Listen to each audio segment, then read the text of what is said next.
There are different frameworks available online. They're all for free. NIST, COBIT is cheap as a framework to choose, but they don't deploy them. They don't advise them. They don't use them in any way plausible. However, if you provide them with a basis for why it's important, provide a cause for non-compliance, they take it seriously. And I think that's a reality that they have to wake up to. And regulation, as much as it's difficult for many organizations to accept, is probably the best way to do so. Naya? So I spoke about a national cybersecurity strategy earlier, and part of a national cybersecurity strategy is building a collaboration and cooperation framework that supports that um, um, that that supports it, and that is ensuring you have a multi-stakeholder approach that brings all the different sectors into play, creates both formal and informal ways to to to strategize, to share information, to share threat in intelligence. You know, really ensuring that there are ways and means for communication to flow without any restrictions. That's very important. Um, what's also key is, I mean, as someone said before, there's nothing that mandates that companies or businesses engage with government around cybersecurity. In that case, we may have to take the route that was taken in the European Union with the National Information Security Directive, where there's legislation in place that mandates once you're a critical infrastructure provider, which is really a large number of the businesses in Barbados, the electric company, the phone company, the water company, banks, all the critical infrastructure that contributes to economic development. That if you are a critical infrastructure provider, you need to have certain controls in place. Controls would be you need to have an incident response team, you need to send a representative to engage with a government task force, or you need to have certain mechanisms in place that ensures that you're collaborating and coordinating with the government and with other sectors on cybersecurity. Now, the European Union has now gone a step further with the Cyber Security Act, where they have formalized an institution called NISA that is responsible for for European Union wide cyber security development. And that could also be done in Barbados, where you have a government institution. It's funded. It can be funded from different private sector organizations. It can be funded from the government. It can be funded from nonprofits, whatever, where their task is to ensure that people are communicating and collaborating. You're getting multiple inputs into a national cybersecurity strategy to ensure that you can effectively respond to both emerging and existing cyber threats.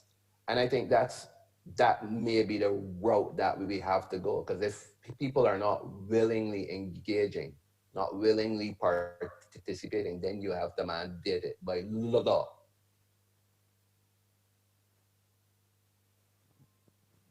Yeah. Okay, good evening, everyone. I think this is an excellent forum. So congrats to all the folks who put it together.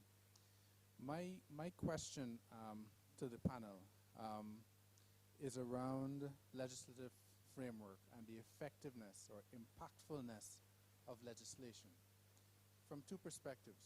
One, we've been hearing about the Data Protection Act for some time now. And my biggest fear is that people will run ahead and do all kinds of things with the digital economy, and the legislation will be playing catch up way behind, because usually when a product is useful and brings benefits to people, they adopt it really quickly. Whereas the legislation now, to protect these people from what it is they're adopting, where's that legislation? How long is it going to take to catch up to protect us from ourselves? And then on the flip side, we talk about regulation. If we create legislation in Barbados to regulate Barbadian companies, how effective is that regulating external companies trading in Barbados who we have really zero impact on? And I'll give you an example. Our company we have a number of vendors around the world, and recently we've been reviewing a vendor agreement, and our legal counsel said, well, you know, there's a part in here that I need to check to see how our data privacy legislation impacts this clause in the contract. So I'm thinking, if you find something that contradicts what our vendor is trying to requires of us, what are we going to go and do? Tell an international vendor they need to change their legal documents? So in terms of the effectiveness and the impactfulness, can I get a comment from the panel?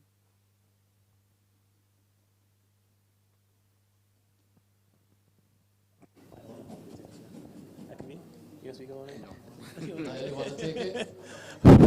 Okay. Yes, sure. I'll update this. So at the end of the day, while an international organization is not beholden to the government of Barbados, they do need permission from the government of Barbados, whether it be through a licensing, whether it through a VAT certificate. There are a number of requirements for doing business in a country that international organizations need to meet. And part of the legislation can be that if you're not participating in the cybersecurity framework, then these pieces of legislation will be denied. And that's the government's right to do that. At the end of the day, if you're a critical infrastructure provider, let's say you're Barbados Light and Power, and you refuse to put the right controls in place, and there's a cyber attack and it brings down the Barbados Light and Power, then that's a public safety issue. It threatens people's lives, and then there's liability, etc.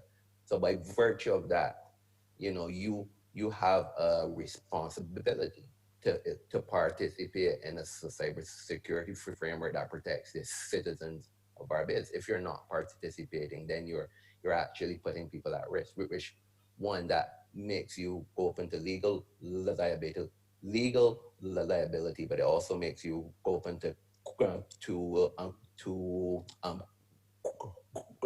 you're actually committing a crime then.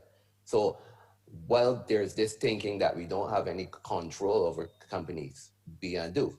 For a telco needs to get their license renewed each year from the government. If you're not putting the right controls in place, your license to deliver services will not be renewed. It's as simple as that. The government has to take a firm position in that if you're not contributing to the cybersecurity hygiene of the country, then you're a risk and a liability, and you should not be allowed to do business. Yes. Okay. Well, I'll start by saying that there's nothing radical in the DPA. It's very similar to GDPR, so there's nothing to be afraid of in terms of any clauses in there that are basically goes against typical privacy acts across the world. So there's no real concern there. I highly doubt that there's any law that Barbados would put in place that will be severely different from any regulation you find anywhere else in the world on a regular basis. So I don't think it's possible that you find anything that basically hampers Barbados as a destination for businesses to operate in and that would impede you in terms of negotiating the vendor contracts. I could say with pretty much comfort that from looking at the DPA and also for reading GDPR as well, that is nothing in there that goes against best practices for privacy on an international scale. So I don't think your vendor will have any issues in that regard. Having proper regulations in place is paramount to any good operation for Barbados as a country. We want to have ourselves be known as a destination for businesses to come and operate in, and having proper regulations is one way we protect ourselves from certain spurious businesses that want to come and set up shop here because we lack regulations, but also helps protect us from businesses which are here and want to operate on a global scale. That we could build out capabilities, have regulations which are on par with international standards, and actually draw companies in by having the right structure and regulations in place to operate within. Just to add, One of the things that we also have to bear in mind is the convention in Barbados when it comes to how legislation is written. And usually the drafters base our legislation on the Commonwealth, so they will consult key countries like New Zealand and Australia, along with the UK, and how they have implemented or actually drafted the legislation and gain guidance. So generally our legislation is not unique in the way it is drafted. It's usually patterned after those that are already out there, and it's kind of a convention. So generally our legislation would hardly have anything untoward that isn't already familiar with most vendors and suppliers. yeah, well, just to add in regards to the vendor agreement. Well, recently the storage providers in the cloud, we call the cloud, the cyber pretty much, the cloud, they are now implementing a case where when you store your information up there, if you require a physical copy, so for example, if they store the information on a virtual server, usually if you end a service with them, they just tell you, well, you cancel it. You don't know what happens to your information. You don't know what happens to your drives. You don't have any clue. It's ended. You don't know what they're doing with it.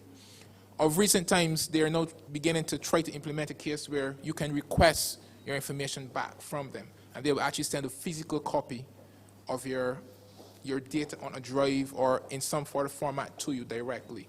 And I think that is a good way of looking at it in the case where you could then have a physical copy. So in the event that it's a leakage, you will be able to then hold them accountable for it, per se. But I think that is a really good what they're looking to do in that essence. There's the new standard, there's a standard by the NIST 2018 that was added, the supply risk chain management standard.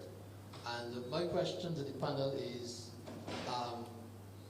especially given what O'Neill has just raised, especially with cloud computing, where you might have a supplier that is providing storage services, for example. So that is data, business intelligence, critical information that is being stored and kept somewhere else. Two things I want to raise relative to this: in the role of the business or the individual in terms of how they can utilize this standard, because there's risk associated with the supplier having access to your critical data, and you may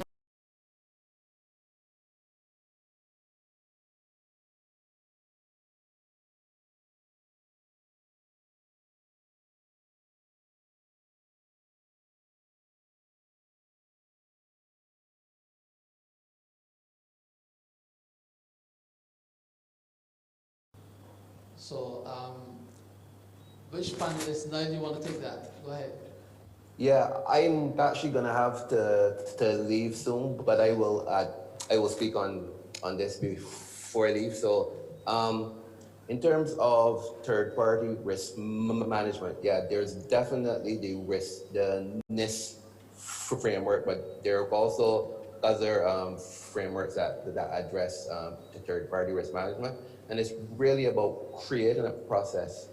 Um, I have done this for some employers in the past, where you create a scoring matrix, where it's basically a questionnaire. You know, you answer them about their control framework, and when they complete that, it gives you a score. It gives you like a heat map, and that heat map determines if you need to conduct further due diligence, or if you can accept that third party as a partner. Um, and what's key is ensuring that you understand the risks that your third parties are exposing you to. Because while you can transfer risk, you can't outsource risk. It's still your risk. You've just transferred it to them. What's key is in that framework as well to meet the requirements of GDPR, or to the new Data Protection Act in Barbados. You should have a data protection agreement with third parties as well. You should have an agreement in place where you can ensure you have a contractual basis that when you provide information from your customers to this third party,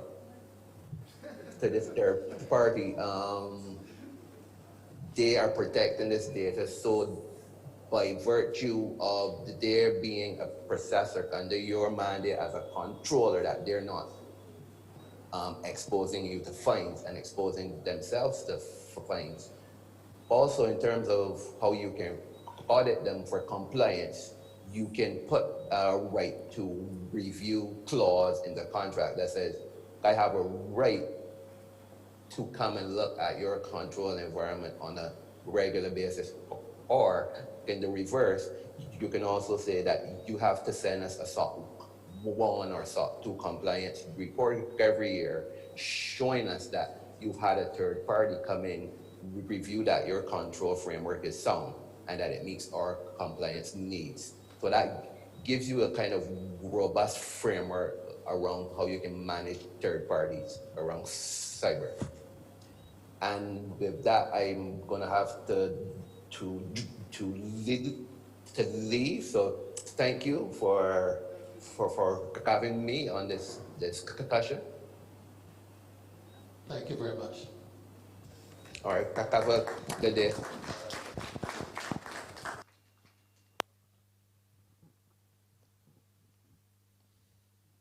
Dennis?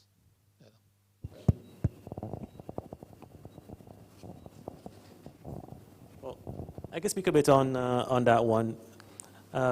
Third-party risk is still part of overall risk management, and there's no difference in terms of how the risk is managed, doesn't matter who manages it. I think within most organizations, there's a realization that, at least within Barbados, that risk overall is not something that is thought about as a process to be done. We have a focus on operations, we have a focus on revenue, we have a focus on profits, we have a focus on management. But risk overall as a process is not something that many organizations put thought into. Compliance is something that forces risk down to the entity to manage and take care of and be aware of. Third-party risk management is no different from managing risk within the organization. It's a matter of how it's managed overall. So I think by extension, how you manage risk within the organization is an extension of it going on to third parties. I think Jason, being a cloud security professional, could probably speak about this a bit more. But it's the same process overall in terms of how you think about the risk, understanding the risk of the organization itself, and extending your controls that you would have for yourself if you did these things that these entities are providing, having those organizations do the same as well. Beautiful. I'm going to, at this point, if there are any other questions, have the panelists give some closing statements.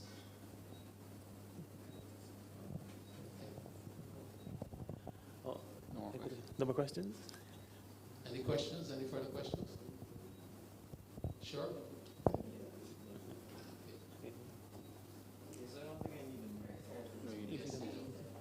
You might-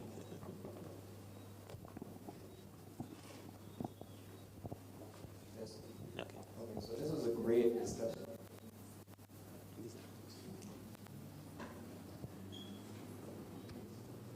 Right, so tonight, this was a great discussion tonight with regards to cybersecurity in Barbados, but what I did just now was to look at the flyer again and ask myself why I came here and what information I wanted to gather. So, my main purpose here was to hear from experts whether or not Barbados was secure. And if it was, to what extent.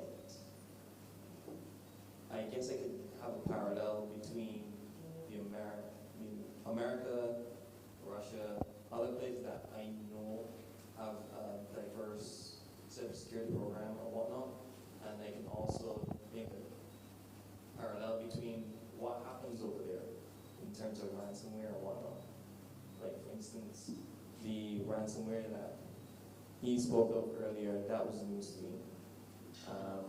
But to make the question short and sweet, how secure is Barbados?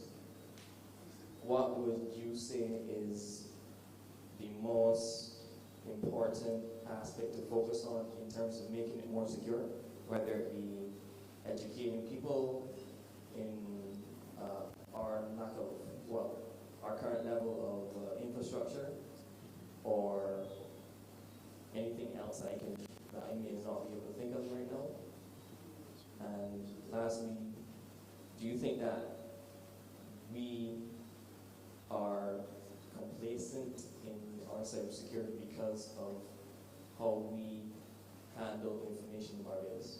Like, for instance, most government services nowadays are only really started to input information into databases. Most records are handwritten, right? So I'm wondering if that is the reason for our complacency. And if we are complacent, what are we currently doing and what should we be doing? Just really, that's a lot. That's a lot, but hopefully you can answer some of those questions, if any. Let me start a little bit. To answer your question about, well, just comparing country to country, as far as I'm aware, and I'd like to be corrected, in Barbados we don't have to report any cyber incidents. So whether it's private sector, government, we don't have to report anything. Whereas certain businesses in the US, they have to, because they're regulated. So you have to report it. The only time you really see any action happening is when somebody puts up a photo of a government website was defaced or something like that, right? But that's about it. Until we get something where there's a rule that says thou shalt report incidents to somewhere, wherever that is, there's no data to collect, which is the unfortunate part. Let me say too that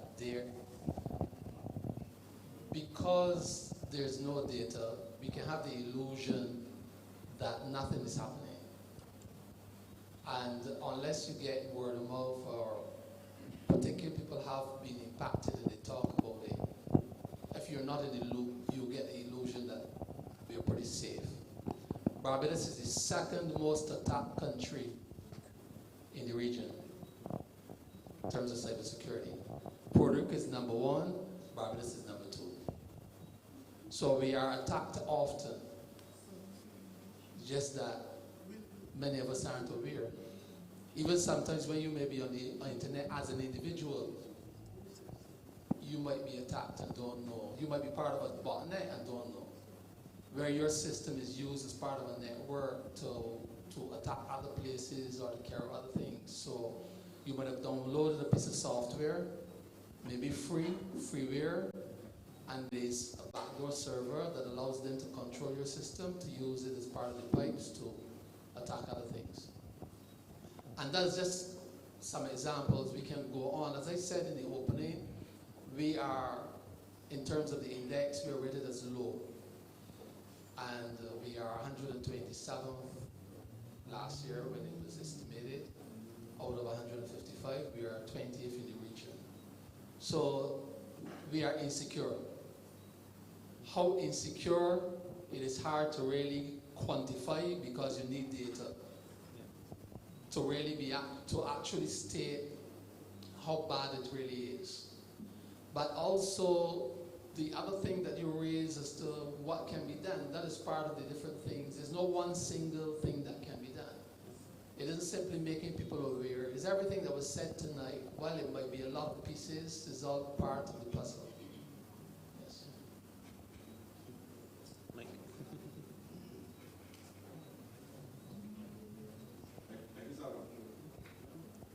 I have a comment following on from what he said and what he said in front.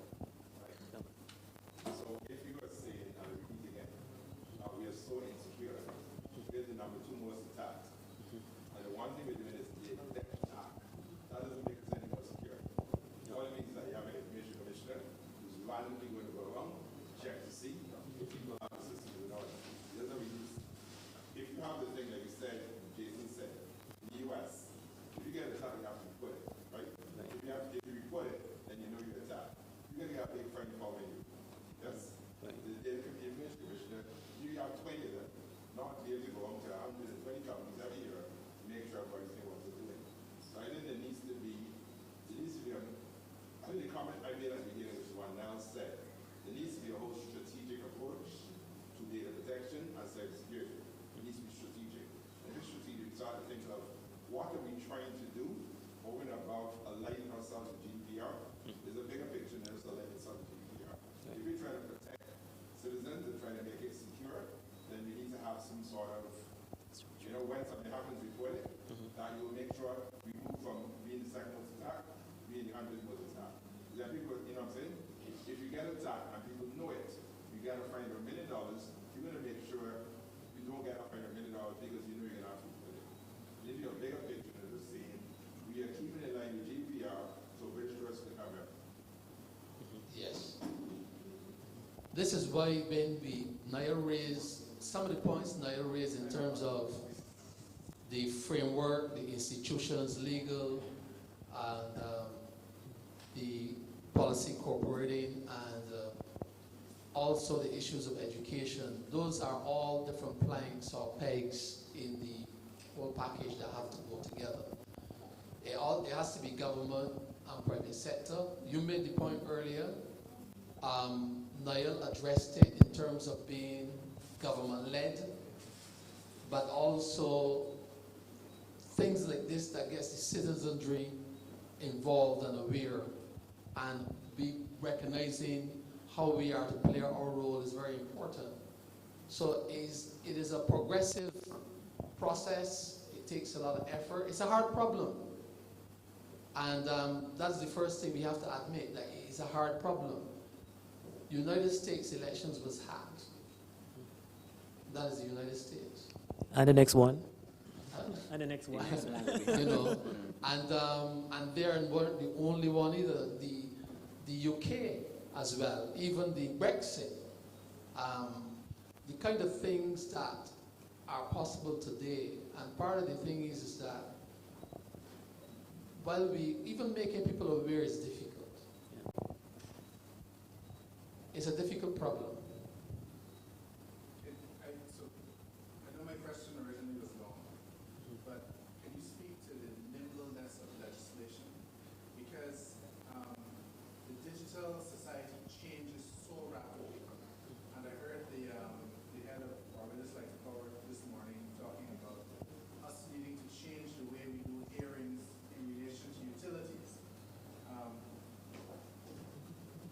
Can you speak to what you are seeing in terms of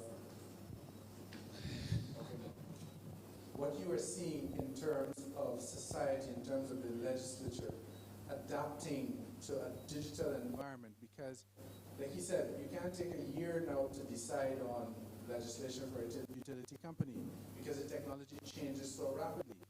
Worse yet, when you have a digital society where the technology that individuals and businesses itself so rapidly changes. How are we adapting ourselves to that? Our legislation is, in the best of circumstances, slow. It always lags. It always lags. In jurisdictions like ours, developing countries, that's exasperated by the institutions, the infrastructural issues that we have, the challenges, the skill sets, the different pegs on where they are, that it makes it even worse. But in societies where you have good systems and the expertise and traditions and customs of putting these things in place and being able to implement them, it still lags.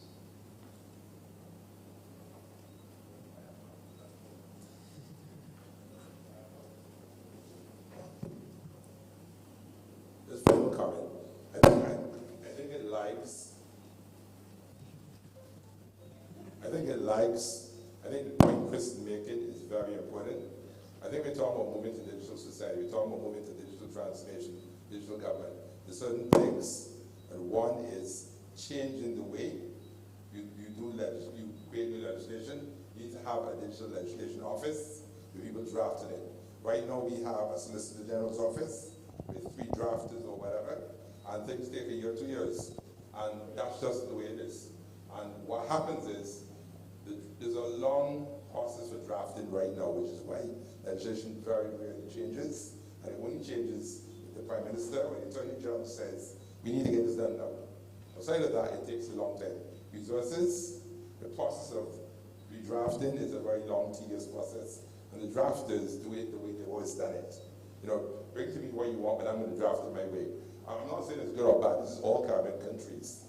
But if you're moving to digital society, you need to have people who understand how to do digital legislation.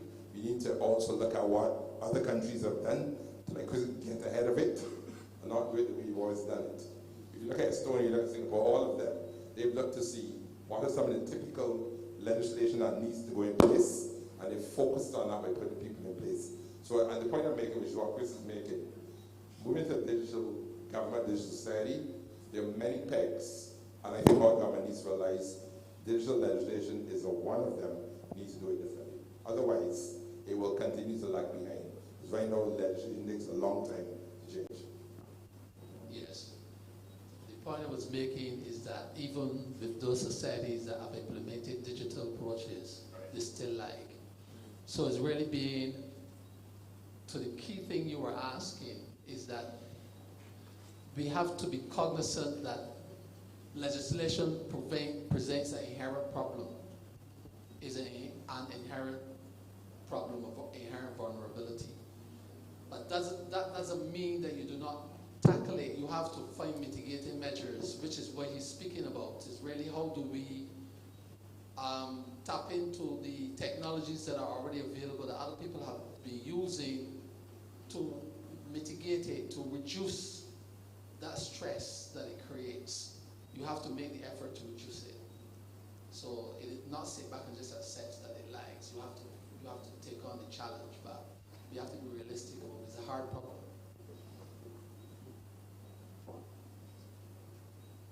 Any other questions? That is a very good question. Very practical. All right. Let us wrap up and close it. All right. So in closing, I just wanted to kind of bring it home a little bit more, and let us talk about protecting yourself. You're number one. Protect yourself, and have a look at yourself online. So Google yourself. There's a particular website, haveibeenpwned.com. You can put in your personal email in there because that's the email address you use to sign up for everything. Check that out. See if you show up on any of those lists of password breaches. Also, treat that personal email account of yours like gold, because that is the email password for that you sign up with everything, and all of the password resets are going to come to that. So if anybody is trying to hack you and they have your personal email address, they have access to everything. And you know, you keep talking about having a complex password, don't have the same password for everything, but we all have the same password for everything. Please try to keep that one separate, or worst case, or best case, two-factor authentication, even if it's on your personal address. Protect yourself, first of all. And in protecting yourself, others will be able to see the good habits that you have, and that will help protect the rest of the society. I think a big part of what this session should also be about is ensuring that we as technology and security professionals ensure that the people around us and the society that we operate in feel our presence, and not just be persons that don't understand security, understand technology, go to work every day and get paid and go home. But part of this session is that we ourselves understand our place in society to not just be professionals and also work our best at our jobs, but educate the persons around us, educate the society, ensure that the persons around us who don't understand technology, might be confused by it, learn how to use it the best way possible.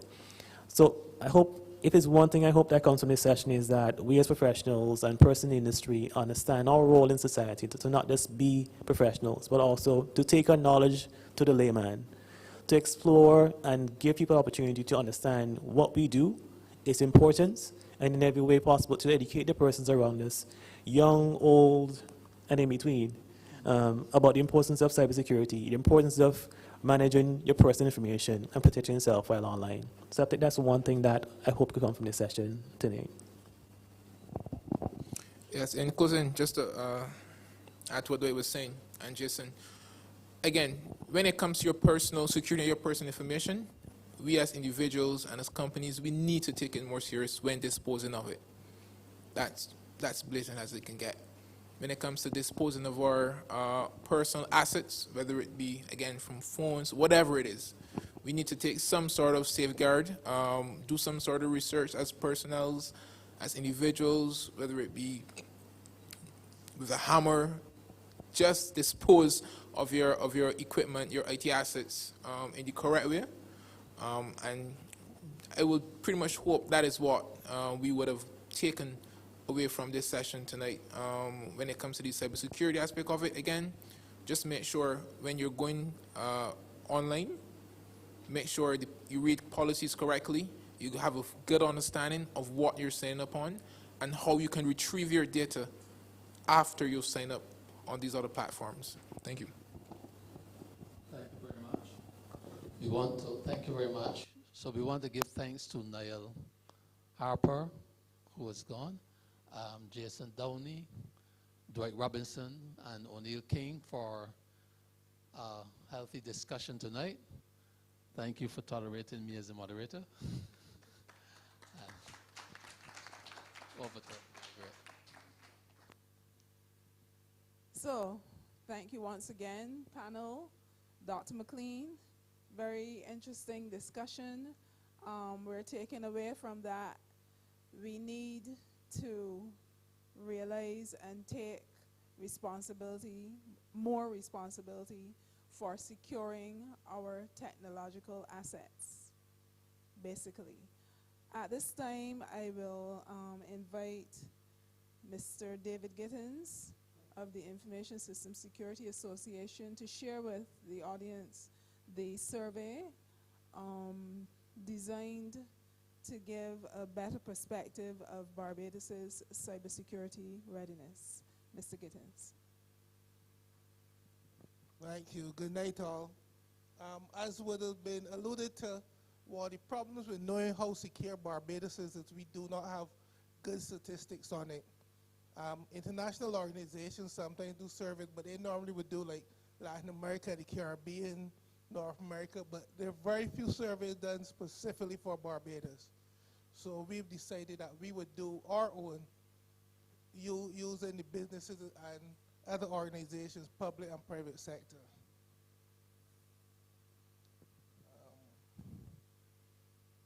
All right, just let me try and find how to get this screen to go down.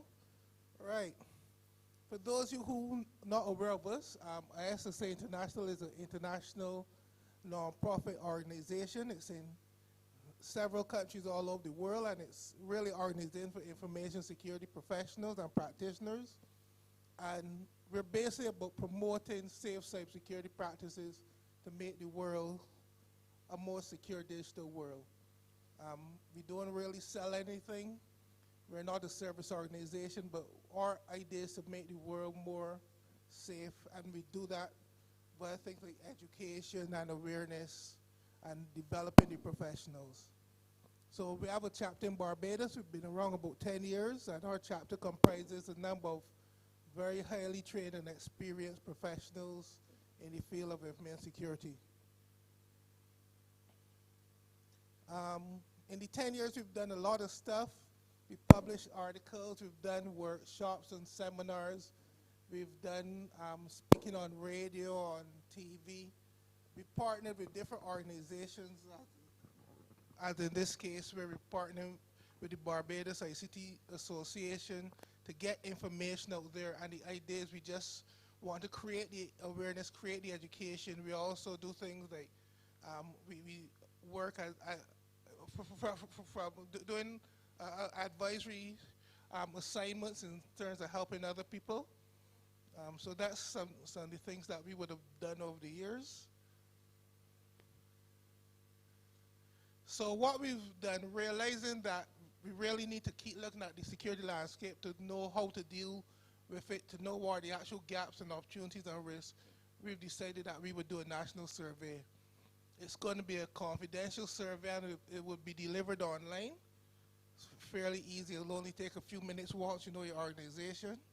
It was designed by people who know information security and risk management and who know Barbados, right? And it's specific for us.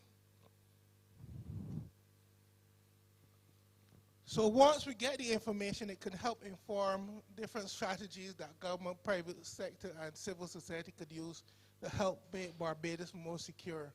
So it would help inform strategies relating to things like training, education, and awareness, the deployment of technology, policy and law development, and also different management practices.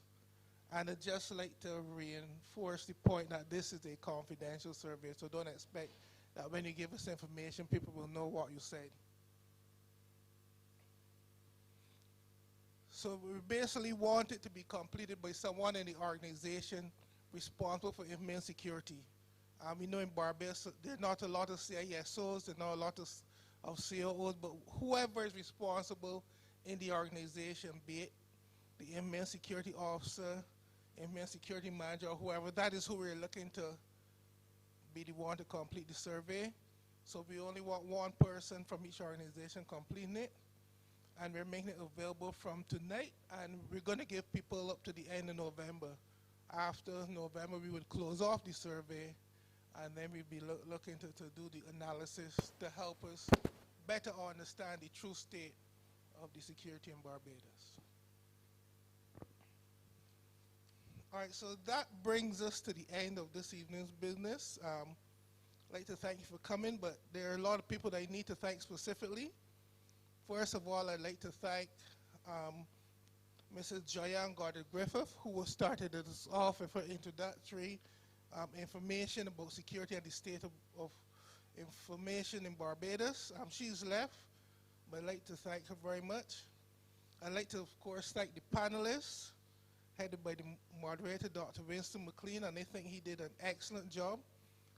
The four panelists, they were all very good, very knowledgeable people, and the actual discussion, I think, was really interesting today. It was a really compelling discussion. I'd like to thank especially Niall, who he knew he only had like an hour, but he said even though he was going to be in Singapore, he wanted to be a part of it. And his knowledge is so great that we did everything to make sure that he could be there. That leads me on to the next set of people to thank. The technical team, they were excellent. They had to do a lot of work really to get everything coming off. So I'd like to thank the Prodigy Recording Studio, Nicole and Anthony Carter. I'd like to thank Sherwin Reed from BIPA, and also Jeffrey Chandler. Thank you very much, because they were also working not just on getting the thing to show, but they're working on streaming and recording and PA and everything. So, gentlemen and lady, thank you very much.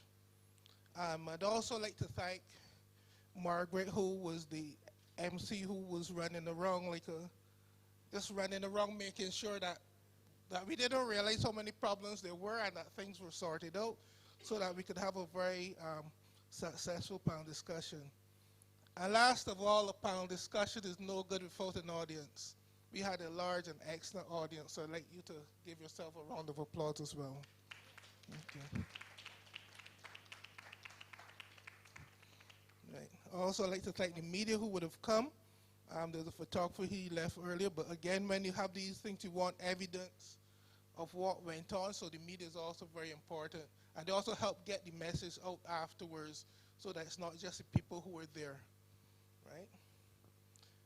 And the board of BIPA and the board of ISSA Barbados, who would have worked in the background to see that this came to fruition. Thank you very much.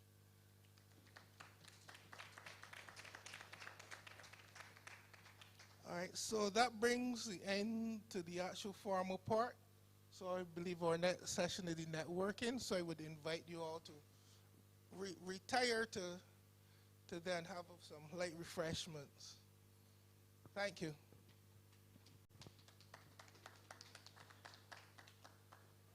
Education and Events Director, ISSA.